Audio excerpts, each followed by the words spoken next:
I'm Ty with WTI, and I want to show you guys the perfect feature to elevate any room in your house. These are my Woody Walls acoustic wood wall panels. The best thing about these wall panels is that they add a touch of sophistication and warmth to any space. I purchased these wall panels because I wanted something to frame out my bed, and eventually I might even purchase some to go all the way up my walls.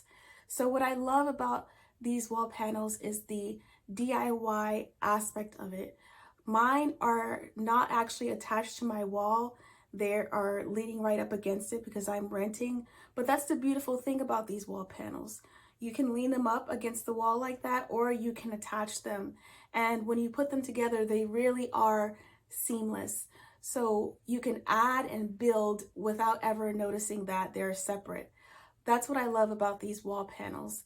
They are beautiful. I chose the Oslo color, and they really, like I said, elevate any space. So I highly recommend them, and that's my point of view.